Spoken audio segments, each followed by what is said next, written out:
Welcome to another deep dive. Today, I want you to imagine trying to engineer this massive, beautiful skyscraper. But there's one terrifying catch. Oh, there's always a catch. Right. And this one is bad. The bricks you are using actively want to crumble into dust. Wow. Okay, that is a problem. Yeah. I mean, you calculate the load, you test the tensile strength of the steel, your blueprints are, absolutely flawless. But it doesn't matter. Exactly. It doesn't matter because the building materials themselves have this subconscious desire to dismantle the very structure you're trying to build. You're dealing with a system that is fundamentally working against its own preservation. Which, that turns a straightforward engineering problem into an impossible psychological one. I mean, gravity doesn't suddenly change its mind, but a human being certainly does. And that is exactly the terrifying, fascinating landscape we are stepping into today. We are unpacking a question that is quite literally a matter of life and death for civilization. What happens when the world's most famous physicist asks the world's most famous psychoanalyst how to save humanity from itself? It sounds like this setup to like a historical joke, right? But this exchange actually happened. It really did. Today's stack of sources centers on this incredible artifact. It's a 1932 exchange of letters between Albert Einstein and Sigmund Freud. Yeah, published by the International Institute of Intellectual Cooperation under the very blunt title, Why War? Why war? Just straight to the point. But we aren't just looking backward today. Our sources also include this stark, really fascinating contrast. We have a stack of highly specific dispatches from the UNESCO Courier. Right, dated March and July 2026. Exactly. And these detail current global education and social initiatives. And at first glance, I mean, that might seem like a totally random pairing. You have a theoretical debate from nearly a century ago sitting next to, press releases about modern classroom practices in Nepal or public schools in Haiti. Yeah, but our mission today is to show you exactly how they connect. We're going to unpack Einstein and Freud's fundamental insights on human nature, the roots of violence, and discover how their century-old theories are basically the secret blueprint for the exact global events unfolding right now. It's incredible. We are basically tracing a through line from theoretical dread to practical modern application. So let's start with the physicist. The year is 1932. Right. Post-World War I. Yeah, the world is heavily scarred by the First World War, and the dark clouds of totalitarianism are obviously gathering again in Europe. And Einstein writes this letter to Freud. He opens with basically the heaviest question imaginable. Is there any way of delivering mankind from the menace of war? And, Einstein approaches this exactly the way a physicist would. He looks for the structural, mechanical flaw in the system. Right, the broken gear. Exactly. He even proposes what he calls a simple way of dealing with the administrative aspect of global conflict. Which is essentially a global Supreme Court. Einstein says, let's just set up a supranational legislative and judicial body. Every nation agrees to unconditionally surrender a portion of its sovereignty. Hand it over. Right. And if there's a dispute, you take it to the tribunal, you accept the judgment unreservedly, and boom, the problem is solved. I mean, on paper, it's a flawless legal equation. You remove the variable of national bias, and you replace it with objective arbitration. But Einstein himself admits it falls apart in reality. Yeah, he does. He notes that for all the zeal displayed, every single attempt at this solution ends in a lamentable breakdown. And looking at this, it's like designing that flawless skyscraper blueprint, but the bricks are betraying you. Right. The software of a global court just can't run because the human hardware is inherently corrupted. So why does every single attempt at a global tribunal fail? Well, Einstein diagnoses that corrupted hardware brilliantly. He realizes that any human tribunal is only as effective as the power it has to enforce its verdicts. Which makes sense. Right. When the power is inadequate, the tribunal is easily deflected by extrajudicial pressure. And he points to this fundamental craving for power that characterizes the governing class in every nation. Oh, okay. This power hunger is inherently hostile to any limitation of national sovereignty. And it's not just politicians holding on to power for power's sake, right? Einstein specifically calls out a very particular economic driver here. Oh, absolutely. Yeah. He identifies a small mercenary minority. He's talking about individuals who are entirely indifferent to social considerations. Like arms manufacturers. Exactly. People who view warfare and the manufacture of arms simply as a business opportunity. just a way to advance their personal interests and enlarge their personal authority. But wait, this brings up a massive mathematical problem. If this mercenary group, these arms manufacturers and power-hungry elites, if they are a tiny minority, how on earth do they bend the will of the vast majority? That's the big question. Because the majority are the ones who are actually going to suffer and die in the trenches. I mean, the math just doesn't add up. Einstein's answer to that is chillingly pragmatic. He observes that this small ruling minority has the schools, the press, and usually the church under its thumb. Oh, wow. Yeah. By controlling the flow of information and moral instruction, they can organize and sway the emotions of the masses. They essentially turn the population into a tool for their own ambitions. But even with all the propaganda in the world, Einstein hits a logical wall here, doesn't he? He really does. Because he says, okay, they control the press, they control the schools. But how do these devices succeed so well in rousing men to such wild enthusiasm that they'll actually run into machine gun fire and sacrifice their lives? Right, a newspaper editorial alone doesn't make someone want to die. Exactly. Propaganda only works if it has a pre-existing hook in the human psyche to latch on to. And that is the exact moment Einstein realizes he has reached the limits of physics and logic. He concludes there is only one possible answer. Man must have within him a latent lust for hatred and destruction. A latent lust for destruction. That is so dark. It is. He says in normal, peaceful times, this passion is dormant. But it is comparatively easy for the ruling class to call it into play and whip it up into a collective psychosis. So he writes to Freud and essentially says, I've traced the mechanics of war down to this underlying human psychosis, but I am totally out of my depth. Over to you, the expert in human instincts. Yeah, fix it, Freud. Please tell me Freud offers a way out here, because otherwise this is the most depressing letter ever written. How does the father of psychoanalysis respond to this incredibly grim view of human nature? Well, he actually leans right into it. Oh, great. Yeah, Freud tells Einstein that to understand this, we have to look at the evolution of right versus might, though Freud prefers to replace the word might with a tougher, more telling word. Which is violence. Of course. So he takes us all the way back to the beginning of human interaction. Right. Freud explains that in the beginning, in small communities, brute physical force decided absolutely everything. Who owns this? Whose will is going to prevail? The strongest guy wins. Just raw muscle. Exactly. Then, as humanity evolves, we invent tools. Physical force is replaced by weapons. Suddenly, the victor is the one whose weapon is better or who handles it more skillfully. So it's not just the biggest guy anymore, it's the guy with the sharpest spear. Exactly. And Freud notes that this is the moment where superior brains began to oust brute force. But the ultimate goal hasn't changed at all, right? The goal is still to constrain the opponent by injuring him, or, most effectively, by definitively putting him out of action. Meaning killing him. Right. And killing has two distinct advantages in Freud's view of early human conflicts. One, the enemy cannot renew hostilities. And two, his gruesome fate deters others from trying the same thing. Which is brutally logical. Plus, Freud adds darkly, slaughtering a foe gratifies an instinctual craving. Okay, hold on. How did we ever get from that brutal, localized violence to a society governed by laws and rights? I mean, how do we leap from the guy with the biggest club to a modern courtroom? So, the path from violence to law, according to Freud, is based on a single, undeniable verity. L'union fait la force. Union makes strength. Okay. The superiority of one giant, violent man can be overcome if a bunch of weaklings ally together. Wait, I need to push back on this. Freud is effectively saying that human rights and justice are just mob violence with better PR. That's exactly what he's saying. That completely strips the moral high ground away from our modern legal systems. Does he really believe there's no moral difference between a tyrant and a Supreme Court? He argues that law employs the exact same methods and follows the exact same ends as individual violence. The only difference is that it is communal violence having its way. Communal violence. Right.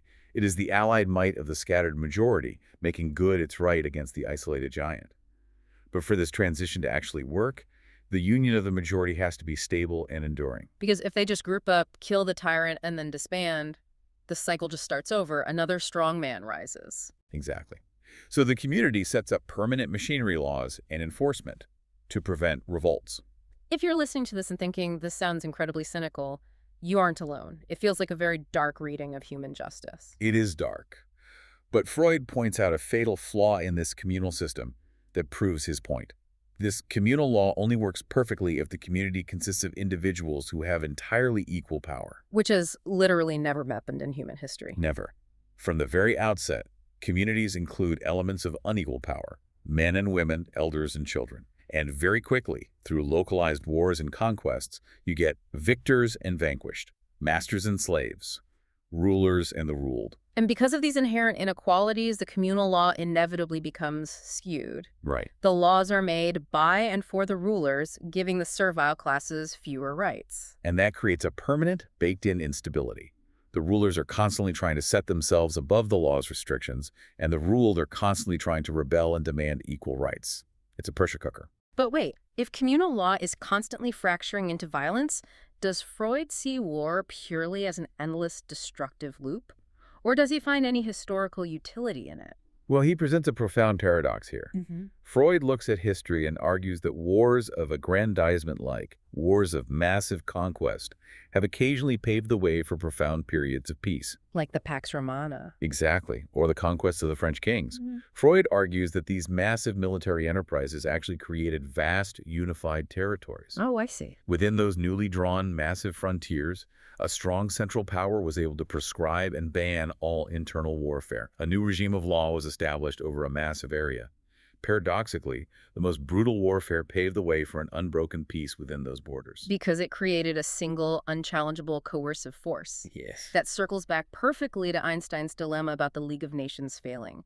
Freud basically says to Einstein, you're right, a League of Nations acting as a global Supreme Court is completely unavailing because it lacks actual coercive executive force. It's trying to acquire authority through idealistic attitudes of mind, rather than actual tangible power. Freud bluntly calls it a forlorn hope. Forlorn hope. Wow. He insists it is a fatal flaw in our logic to ignore the fact that right is founded on brute force, and even today needs violence to maintain itself. Okay, so if global courts lack teeth and geopolitical maneuvering is just different flavors of violence, we have to look deeper. We have to look at what is going on inside our heads. Right into the psyche. And here's where it gets really interesting. Freud finally answers Einstein's question about that lust for hatred and destruction. He introduces his theory of the dueling instinct. Yes. Freud posits that all human instincts fall into two fundamental categories. First, you have the instincts that seek to conserve and unify. Okay. He calls these the erotic instincts, borrowing from Plato's concept of eros, or the sexual instincts, though he means that in a much broader sense of connection and preservation. So the drive to live, to connect, to build. Exactly. On the flip side, you have the instincts that seek to destroy and kill. The aggressive or destructive instincts, what he calls the death instinct. The death instinct. This is the inherent biological drive within every living being to work its own ruin and reduce life back to its primal state of inert matter. It's the impulse of the organism to return to the peace of non-existence. And when that internal death instinct is directed outwards, away from the self and toward external objects, it becomes the destructive impulse of war. Right. We protect ourselves from our own self-destruction by destroying others. But what absolutely blew my mind reading this is that Freud insists these two instincts, eros and the death instinct, rarely, if ever, operate in isolation. Never alone. Right. They're constantly alloyed or blended together. Every action we take is a mixture. Think about the mechanics of the most basic instinct. Self-preservation. That is inherently an erotic or life-affirming instinct, yet it necessitates aggressive action. You have to aggressively consume food or violently defend yourself against a predator just to stay alive. The life instinct requires the tools of the death instinct to succeed. And vice versa. The love instinct, when directed at a specific object, requires a certain aggressive, acquisitive instinct to actually possess or protect that object. Exactly. But Freud takes this concept of the alloy and applies it to human atrocities. He shows how high, noble, idealist motives almost always serve as a camouflage for the lust of destruction. And his prime example here is the Inquisition. Let's unpack that. Because on the surface, the conscious motive of the Inquisitors was pure unifying idealism, like we are saving eternal souls. Right. But Freud argues that this noble ideal was merely the conscious cover story. It was the psychological permission slip that allowed their submerged, unconscious destructive instincts to run wild. Yep. The idealism drew its horrific strength from the death instinct. It is a devastating critique of human motivation. It suggests that whenever a nation is summoned to war under the banner of high moral ideals, We are naturally facilitating the release of our darkest destructive impulses. It's like a psychological Trojan horse. Yes, the noble cause, whether it's patriotism, a religious zeal, bringing democracy to a region, is just the shiny wooden shell. And what's hiding inside the shell, sneaking past all of our mental and moral defenses, is the raw biological lust for destruction. Which raises the ultimate biological problem. Freud says this death instinct is akin to nature. We cannot simply suppress or delete humanity's aggressive tendencies. So if we can't destroy the death instinct, what is the biological justification for fighting it? How do we prevent war? Well, Freud finally offers the antidote. Thank goodness. He says if the propensity for war is due to the destructive instinct, we must use its natural counteragent, eros. Okay, so how do we do that? We must actively build ties of sentiment between people. And Freud identifies two ways to do this. The first is straightforward, though incredibly difficult. Relations of love. Love thy neighbor as thyself. Hard to mandate that. Exactly. Yeah. But the second method is far more practical for societal engineering. It is the concept of identification. Identification. Building a feeling of community based on the significant resemblances between humans. Right. Focusing on what makes us the same rather than what makes us different. Because when you identify deeply with someone, the death instinct cannot easily target them. And Freud takes it a step further. He says the ideal condition is a community where every individual subordinates their instinctive life to the dictates of reason. Reason over instinct. To get there, he says we must be at greater pains to form a superior class of independent thinkers, unamenable to intimidation and fervent in the quest for truth. People who can guide the masses and resist the collective psychosis of hate. And this is where our deep dive takes a massive leap forward. How do we actually build these independent thinkers? How do we actively manufacture eros and identification on a global scale? That's the real challenge. Right. Freud laid out this theoretical antidote in 1932, but when you look at our sources from the 2026 UNESCO Courier, you are literally watching Freud's prescription being administered in real time. We have to look at these 2026 events not as simple news updates, but as engineering blueprints for survival. It is uncanny how perfectly the modern initiatives align with Freud's framework. Let's look at Freud's call to build intellect over instinct. In the 2026 dispatches, we see UNESCO actively working on translating transversal competencies into effective classroom practice in Nepal. Now, transversal competencies, that sounds like a very dry academic buzzword. What does that actually mean in practice? It basically means teaching critical thinking, empathy, and complex problem solving. Skills that go way beyond just memorizing math facts. Think about what a class on empathy actually does functionally. It is a systematic training exercise in Freudian identification. You are teaching a child's brain to neurologically override their base instinct to fear the other, and instead forcing them to recognize shared humanity. Oh, wow. They are actively training the next generation to subordinate instinct to reason. We also see the launch of the HEPU Observatory guiding the future of higher education. Yes. That is literally the structural global infrastructure required to cultivate that exact class of independent thinkers. Freud desperately said we needed to resist mass manipulation. And we also have to look at how modern society is tackling the root causes of instability. Freud said that inequalities of power, masters and slaves, rulers and ruled, are what fracture communal law and inevitably lead to violent rebellion. So how do you prevent that? You aggressively target those unequal power dynamics. Which brings us to the UNESCO Learning Cities webinar focused specifically on empowering women through lifelong learning and elevating female leadership. This isn't just about economic fairness, is it? Not at all. In a Freudian context, addressing gender disparities in education is a direct attempt to equalize power dynamics in the community. It is removing the fuel that the death instinct uses to spark conflict. Absolutely. And consider the other initiatives from the summer and fall of 2026. AI for lifelong learning in cities, shaping inclusive local practice.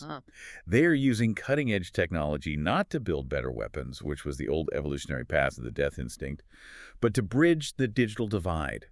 They are ensuring marginalized groups aren't left behind to become a new servile class that will eventually rebel. But I want to highlight what I think is the most profound example of Freud's eros in action. The October 2026 webinar on education in prison. Oh, yeah. When I read that, it hit me like a ton of bricks. If you're looking for an aha moment to take away from this deep dive, this is it. It really is the ultimate test of the theory. Providing education to the incarcerated isn't just an act of charity, it is a mathematically necessary act of biological hacking. It is a society looking at its most isolated, disenfranchised members, people who have actively broken the communal law, and choosing to build a tie of sentiment anyway. It is society saying, we recognize our shared humanity, and we are going to build your intellect rather than just lock you away to let the death instinct fester. By educating prisoners, you are mastering the death instinct. It is the exact mechanism required to prevent the collective psychosis of hatred that Einstein feared. It's just brilliant. Freud concluded his letter with a really profound statement. He said that the cultural development of mankind leads to two things: a strengthening of the intellect and an introversion, an inward turning of the aggressive impulse. Therefore, Freud promises, whatever makes for cultural development is working also against war. Now, Freud himself admits this is a slow process. He called these mills that grind so slowly that before the flour is ready, men are dead of hunger. Dark, but fair. Right. But the work is undeniably happening. When you read the 2026 article about UNESCO improving learning conditions in several public schools in the Grand Set of Haiti, you aren't just reading about a local community project. You are reading about the slow grinding mills of peace. Yeah. Every single classroom built, every transversal competency taught, is a direct systemic counterattack against human biology. We started this deep dive in 1932 with Albert Einstein staring into the abyss of human aggression, feeling completely hopeless about the mechanical failures of global politics. A very dark place. Right. And we navigated through Freud's terrifying analysis of communal violence and the alloyed death instinct. But we emerge here in 2026 with a totally different perspective. Every classroom built in Haiti isn't just a charity project. It is humanity actively reaching into the unstable bricks of our foundation and rewriting the physics of the clay. We are curing the bricks of their desire to crumble. Peace isn't a document signed by generals in a war room. It is the exhausting daily work of teaching critical thinking and empathy in local communities. Before we wrap up today, I want to leave you with one final, lingering thought from Einstein's original letter. It's a warning that we haven't discussed yet, and honestly, it feels exponentially more relevant right now than it did a century ago. It's a very sharp warning about who is actually most vulnerable to propaganda. Yeah. Einstein warned Freud that it is not actually the uneducated masses who are most susceptible to the collective psychoses of hatred and war. He argued that it is actually the intelligentsia, the educated intellectuals, who are most apt to yield to disastrous collective suggestions. Which is counterintuitive. It is, but why? Because, Einstein said, the intellectual has no direct contact with life in the raw. They encounter life entirely in a synthetic form upon the printed page. Right, they are disconnected from physical reality, living entirely in a world of curated secondary information. Think about where we are today. In our modern digital age, almost all of our information, our connection, our outrage, and our identification is synthetic. It is curated, it's algorithmically driven, and it is entirely screen-based. We are all living life upon the printed page or, the glowing pixel. So as you go about your day, I want you to ask yourself, in a world where your reality is increasingly synthetic, how do you ensure that your anger, your beliefs, and your ideals are actually your own? How do you ensure you aren't just downloading the next collective psychosis? That is the ultimate test of the independent thinker Freud was asking for. It really is. Thank you so much for taking the plunge with us today into this incredibly deep material. Keep questioning, keep learning, and we'll see you on the next deep dive.